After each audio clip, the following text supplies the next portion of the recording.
This is a clicker. It clicks.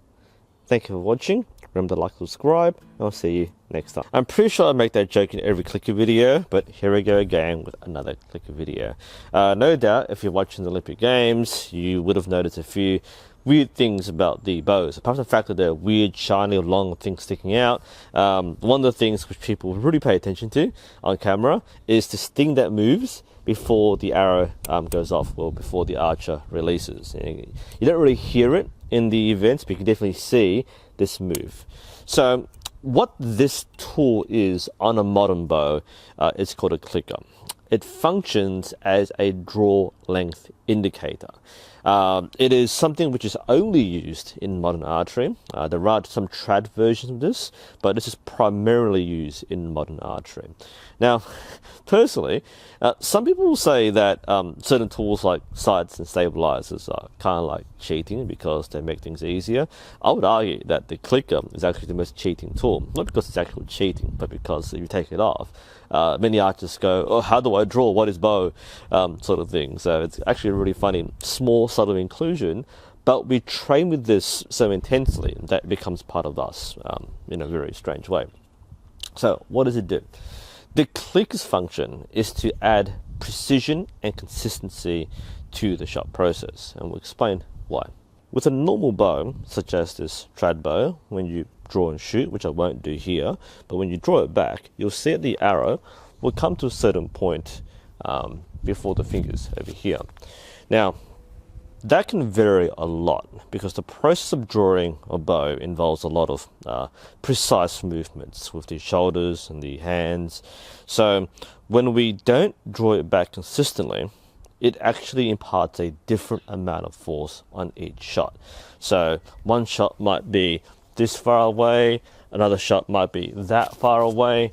It is a matter of millimeters, or I guess half or quarters of an inch.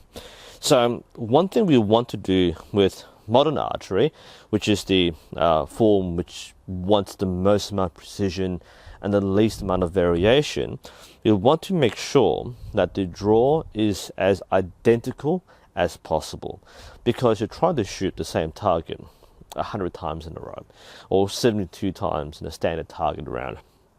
And if half those shots are a millimeter off, then what is a millimeter here on the archer side is several centimeters on the target face. That can mean the difference between a 10 and a 9, or a 9 and a 7, and so on, depending how tight your grouping is. And of course, when we see in the Olympic Games, when people get like 9s and 10s, they make it look easy, but that is a very intense and highly focused shot. Nothing's guaranteed in archery, but we want to guarantee as much as possible, and that is part of the function of the clicker. Without the clicker, you can still shoot well, and people can shoot without the clicker. Modern bows function without the clicker, but the clicker is there to tell the archer that they are at the correct, exact draw length. I've got a partially simple bow here, but we will illustrate how it works. When the archer pulls back on the string, the arrow will of course move back towards the archer. When the arrow reaches past the clicker, it will disengage and it will click, and at which point the archer is trained to release. It's almost a reflex. Some people train that they will always let go when they hear the click. Think of Pavlov's dog, for example. But there is a point where the archer still has conscious control over whether or not to release. But basically, when you're on target, you hear the click, you instinctively release. That's the function of the clicker. So there's no hesitation. You pull through, you hear a click, and then you release. That indicates that you have reached the correct draw length, which means you are more guaranteed to hit where you are aiming at least if you're aiming the right spot. That's a bit different. But there are, of course, nuances to how top archers use clickers. What many people struggle with is actually getting through the clicker, because getting through it is only one part of using it. Getting through it cleanly is the main part, which people struggle with when learning target archery. So what many beginners struggle with is their length. people don't draw to the same length every single time, and beginners will often draw, say, this far short, or they might overdraw and come way too far in, and that can take months to get right. And again, we're talking about millimeters here, so that level of precision can be very daunting and very difficult for someone who hasn't grasped the fine motor skills involved in archery. So what you are aiming for, and the top archers will do this, they will draw so consistently that they'll reach the very tip of the clicker. And I'm talking about just where the bulge is, maybe a couple of millimeters, which in Imperial would be 1/4 of an inch. And then with one invisible squeeze, the expansion step of the shot process, they'll get through. That's the process they'll follow. So it's millimeter perfect, and they'll go through. Now, when you watch a lot of novice and intermediate archers, you see a lot of shake on the clicker. They might come in, then collapse forward, they come back. A lot of archers will again be too far off, so it requires too much strain and expansion to get through the clicker, and some people will overdraw and so on.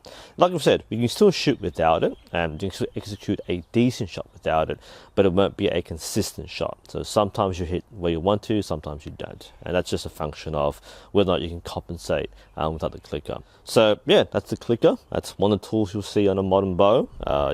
People can shoot without it. People shoot modern bows without it. The modern bare bow discipline doesn't allow clicker. That does allow weights, but it doesn't allow sights or clickers. So it's only seen in modern recurve. Compound doesn't have a clicker. They've got set draw lengths already. Trad generally doesn't use clickers. There are similar devices for draw length checks, but they don't really have this as a main thing in traditional archery.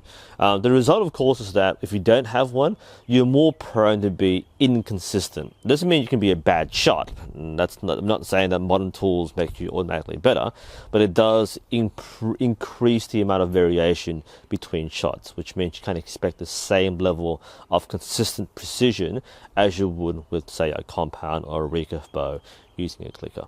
So that's the short explanation about what this moving thing is. Hopefully that makes sense to you. I've got more videos covering how to use the clicker in more detail on my channel, so do check them out if you're interested. Any questions which I may have missed, by the way, feel free to post them below. These are meant to be short explanations and covers the most commonly searched questions for Olympic archery, and hopefully that makes sense to you. Anyway, thanks for watching. I hope you found it helpful, interesting, or curious, and hopefully we'll see you around next time.